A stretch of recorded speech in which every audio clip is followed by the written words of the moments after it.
Border checkpost loading te unloading ni samung khaniro samung thagi tongkya borok ni man banta thamai khang thalakya ICP ni samung tamero jora pologro munyo beton bang na ni bagi khang thitolai mani abno tuino ICP ni nakul phangro bai koklam thalakya piaba mokhakuno khunjo kajelia nok phangro khunjo kaya we shamaya ta tolakya patiro yogya nge samung thagi tolakya tai laharo asulai borok ni man banta khang thalakya kokthuni bisango khok hentanibo ICP ni Rokshaga ICP ni Shamongo, Kabang Raja, the Shamon Kajatongo, Abuni Fox of Tishaka, Asocinia, Shalkolo, Borno, Kamlogitongo, Nok Pang of Niboshaka. ওখানে বর্তমানে আমরা তো এখনো নিরাপত্তা পালন করতেছি পরবর্তীতে দেখা যাচ্ছে গুলবাজার থেকে বিহারি আনিয়েছিরা ভিতরে কাজ করবো তাই বলে আমরা একটু আগে গেছি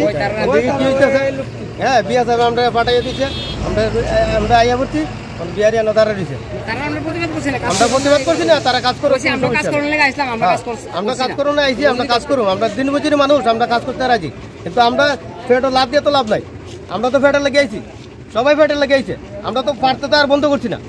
আমরা তো শুধু বন্ধ করছি আমরা রেটের লেগে আমরা রেট দিতেছি না আমরা রেট দিতে না কেন আমরা রেট টাকার লেগে আমরা আন্দোলন করতেছি তো টাকার লেগে আমরা পরবর্তী বাইরে থেকে লুক নিয়ে আসবো অসম্ভব এটা চলবে না নমস্কার দেখেন আমরা যে আমরা প্রণয় গোস্বামী স্যার আমরা জাত হতে কাজ করি যিনি ডাইরেক্টর মানে আমাদের ডাইরেক্টর যিনি আমরা আকাওয়া চেকপোস্টে কাজ করতেছি আজকে 2013 থেকে তো উনি 16তে একবার যে টেন্ডারটা পাইছিল ওই টেন্ডারের অনুসারেই কিন্তু আমাদের যে মূল্য দিতেছে এরপরে আমরা টেন্ডার হওয়ার কথা কিন্তু 2 বছর অন্তর অন্তর টেন্ডার হওয়ার কথা আমরা যেটা জানতে পারলাম আর তাই নিয়ে আমরা কইছে 4 বছর অন্তর অন্তর টেন্ডার হয় লাস্টে আমরা এলপিএজের ডাইরেক্টর আছে ওনার থেকে আমরা জানতে পারছি নাকি 2 বছর অন্তর অন্তর টেন্ডার হয় তাই নিয়ে আমাদের সঙ্গে মানে এইভাবে প্রতারণা করছে যেটা নাকি ভাবার অতীত আমরা বুঝতে পারছি না হ্যাঁ তাই নিয়ে অন্ধকারে আমরা পুরা শ্রমিকরা অন্ধকারে রাখছে পুরা শ্রমিকরা তাই নিয়ে অন্ধকারে রাখছে রাইকা তাই নিয়ে এই ব্যবসাগুলি করতেছে তো আমাদের আমরা কিন্তু একটা আমরা জানি যে 3 মাস যদি রানিং একটা জায়গায় কাজ করি 90 দিন কাজ করলে আমরা ওইখানে ইপিএফ এর আওতায় পড়ি যদি আমরা 10 জন বা 15 জনের শ্রমিকের অধিক হয় তাহলে আমরা ইপিএফ এর আওতায় পড়ি আমাদের এখানে না ইপিএফ আছে না ইএসআই আছে জলের অবস্থা কিতা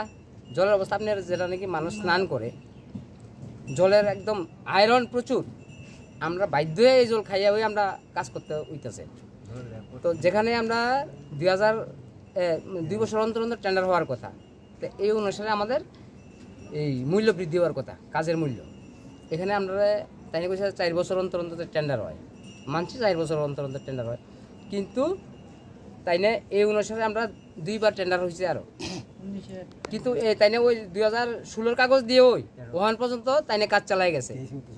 23 চলতেছে তাহলে কত বছর গ্যাপ আমরা যদি কই স্যার রেটটা বাড়ান উনি কইতেছে কালকে বুঝতেছি পরশু বমু এই বমু সেই বমু কইয়া মানে বাড়াইতে লাস্টের এমন জায়গায় নিয়ে আমাদের পৌঁছাইছে যে আমরা লাস্টে ওয়ালের মধ্যে পিঠ লেগে আছে যে আমরা কারোর কথায় আর ভরসা করতে পারতেছি না যে আমরা কোন জায়গায় যাইলে আমাদের শ্রমিকদের সুরাহাজে হইব এই রাস্তা আমরা খুঁজে পাইতেছি না আজকে আমরা বাধ্য হয়েছি এই জায়গায় দাঁড়াইতে যে আমরা ওনার একটা চিঠি দিছিলাম ওই যেটা নাকি বিগত দিনের এই চিঠিটা উনি ফরওয়ার্ড করে আমরা ফরওয়ার্ড করে দিছি তাই উনি রিসিভ কপিটা রাখছিল রিসিভ কপি রাখার পরে তাই না অবহিত যে এই দিনের মধ্যে আমি তোমাদের লইয়া বইয়া ডিসকাস করুম ওখানে তাই না ওইটা থেকেও পিছাই গেছে গা বাধ্যই আমরা আজকে গতকালকে থেকে আমরা কর্মবিরতির দিকে আমরা যাইতে বাধ্য হয়েছি আর কি কদিনের লাগে কর্মবিরতি এটা অনির্দিষ্টকাল আমাদের যদি বৃদ্ধি না হয় সুরা যদি না হয় আমরা অনির্দিষ্টকাল লেগে ওই অবস্থানে আমরা থাকতে বাধ্য দাদা বলছি বলতে আমরা এখানে স্যারের কাছে একটা চিঠি লিখছিলাম কোন স্যারের কাছে আমরা যে স্যারের কাছে কাজ করি প্রণয় গোস্বামী ওনার কাছে চিঠি লিখছি উনি কইছিল যে চিঠিটা দেখার বিষয় বলতে উনি চিঠিটা ফরওয়ার্ড করবো দিল্লিতে যে আমরা যে বিষয় নিয়ে আলোচনা করছিলাম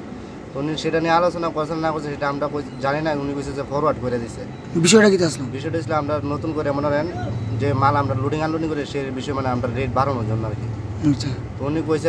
বাড়াচ্ছি কই 2019 সালে এইভাবে টেন্ডার পাই এমনি কাটাই লেছে কিন্তু এবার 23-এ টেন্ডার পাইছে আরেকটা কি জিনিস পাইছে না পাইছে টেন্ডার পাইছে আরেকটা জিনিস কি পাইবো বলে পাইলে পরে আমরা লোকের রেট লেবইব, তো উনি রেট লেবই আছে না, আরও 1 মাস সময় নিতেছে। এর আগে সময় নিছে, সময় নিয়ে জানুয়ারিতে, আজকে জুলাই শেষ, জানুয়ারিতে তেমন শুরু আছে, কইছে ইয়ে করবো, জুলাই আজকে শেষ হয়ে গেছে। 2016 এটা ঠিক আছে, 2016 একবার টেন্ডার পাইছে, ওই সময় একটু রেট বাড়াইছিল, তারপর আর কোনো বাড়াইছে না। 19-এ টেন্ডার পাই, উনি রেট বাড়াইছে না, মুখিক একটা 10% আমরা বাড়িয়ে দিয়েছি, মুখিক যেটা। আর এমনিতে কোনো টেন্ডার পাই ইয়ে করছে না, কইছে পাই সেটা আমরা বাড়াই দেবো। কিন্তু উনি টেন্ডার পাই আরেকটা দিন কি পাইছে না, কইছে আমরা বাড়াইতে পারবো না, আরও 1 মাস সময় চাইতেছে, কিন্তু আমরা এই সময়ে যাইতে চাই। বর্তমানে আপনার রেট কিটা? রেট খুবই কম, যেমন সিমেন্ট আমরা যেটা পাই 2 টাকা 20 পয়সা ওইটা পাই, সিমেন্ট এক পার ব্যাগে। আর যে একটা কার্টুনে পাই 1 টাকা 90 পয়সা, এটা 10% বাড়ানোর পর 2 টাকা 9 গেছে, আর সিমেন্টটা যেমন একটু বাড়ছে এরকম আর কি। কিন্তু আমরা সব কিছুতে আমরা রেট বাড়ানো একটা দাবি। আপনারা কতটুকু বাড়ানোর লেগে দাবি জানিয়েছেন? এটা উনি এটা ট্যারিফের উপর, এটা স্যার একটা ইয়ে বাইরে, শিডিউল বাইরে, যেটা সেন্ট্রাল গভর্নমেন্ট থেকে একটা ইয়ে বাইরে, ওইটার ইস্যুতে ইস্যু করে ওরা টাকা দিয়েছে। আপনার কতজন শ্রমিক আছেন? আমরা এখন বর্তমানে আগে ছিলাম 85 জন, এখন বর্তমানে লোক কমতে কমতে এরকম যেটা 46 জন আছে বর্তমানে। 46 জন। আপনার কাজটা কিটা? কাজটাই বাংলাদেশে যত জিনিস আসবে, এটা লোডিং আনলোডিং পুরাটাই আমাদের উপর দায়িত্ব থাকে। কোন জায়গাতে করেন আমরা? এই ভিতরে আইসিবি ভিতরে, আইসিবির ভিতরে, আইসিবির ভিতরে। তো এখন আপনাদের সমস্যাটা কি? সমস্যাটা এখন আমরা সরে, উনি ওখানে এখান থেকে বাজার থেকে লোক নিয়ে কাজ করাইতেছে, আমরা সরে, আমরা যদি না করি উনি অন্য দিকে কাজ করেন। তো আমরা তো 10 বছর ধরে আজকে এখানে কাজ করছি, আমরা হঠাৎ করে সরে অন্য লোক দিয়ে কাজ করাইতেছি, তো এটার জন্য আমরা রেট একটু বাড়ানো চাই আমাদের। এখন আপনারা নিতেছে না? না নিতেছে না, উনি বলছে আমরা কাজ করবো স্যার, আমরা বলছি এই রেট আমরা কাজ করবো না, আমরা নতুন করে রেট করলে আমরা কাজ করবো আমার সাথে বলে। এখন আপনার সিদ্ধান্ত কি জানিয়েছেন লাস্ট? সিদ্ধান্ত আমরা এটা অনির্দিষ্টকালে একটা চিঠি দিয়েছিলাম যে অনির্দিষ্টকালে বন্ধ, আমরা সেভাবে আমরা চলতেছি। তো এখন আপনারা কি করবেন? কি করবো মানে সব কিছু আমরা আর কি, আপনারা কি এই গণঅবস্থানে বসবেন? গণঅবস্থানে বসে আছি, দেখে কি আরেকজন দেওয়া জানি